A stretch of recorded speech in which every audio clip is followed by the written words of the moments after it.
ended up running for political office a couple of times, which was an experience, and I plan on doing it again very shortly, hopefully.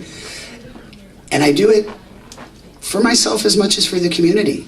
A lot of people, you hear a lot of people complain all the time about things, and I was up in Barrie at a meeting, and I met the mayor of Barrie, and he was a police officer up there, retired police officer, and he was just tired of listening to stuff, the same stuff over and over, and listening to people complain. And one Friday night, he literally said, he got up and he said, that's it, I'm going to run for mayor. And he won.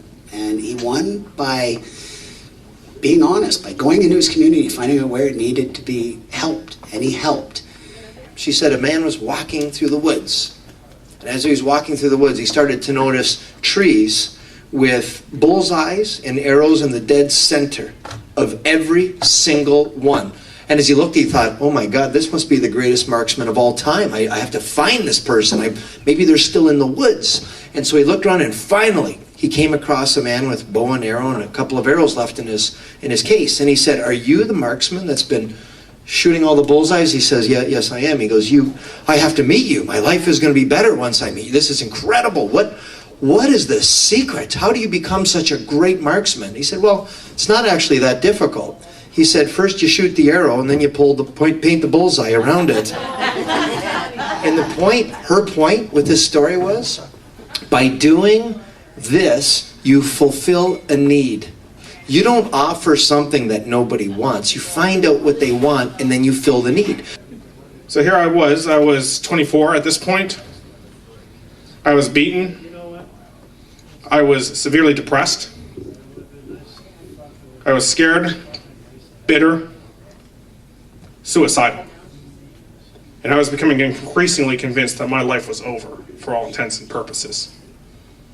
I was eventually sent to see a job counselor to find out what could be done to salvage the situation. And I remember this job counselor, her name was Carolyn.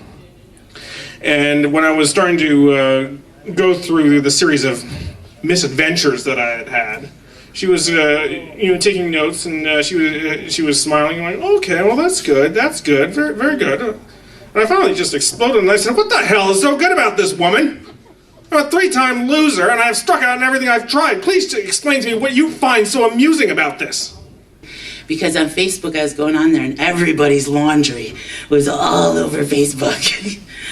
My boyfriend did this, and my brother did that, and I was like, oh man, this is not a good social place to be. This is pretty toxic. You know, if I take my children somewhere and there's things going on that, maybe they shouldn't be part of, I leave.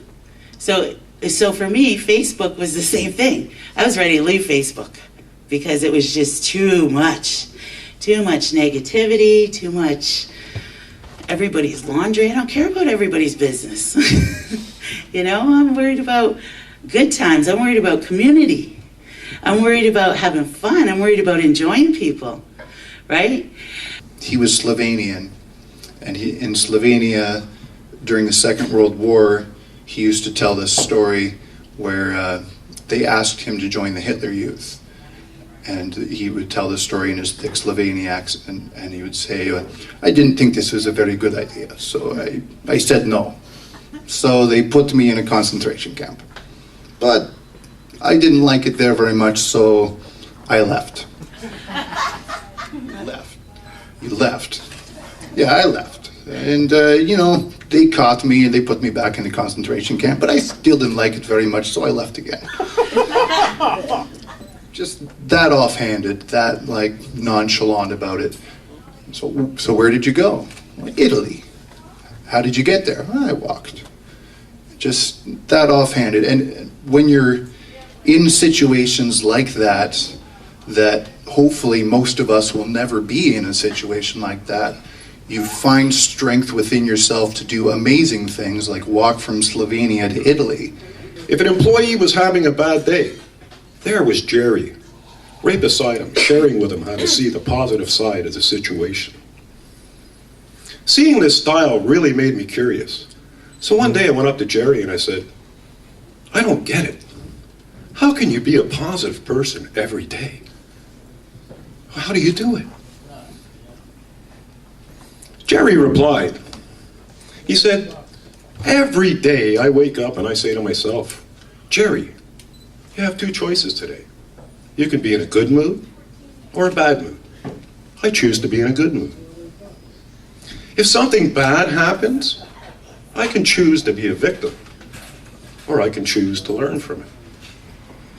If someone comes to me complaining, I can accept their complaining, or I can point out the positive side of life. Yeah, I said, it's not that easy, I protested. Yes, it is, Jerry said. He said, life is about choices. When you cut away all the crap, all the junk, every situation is a choice.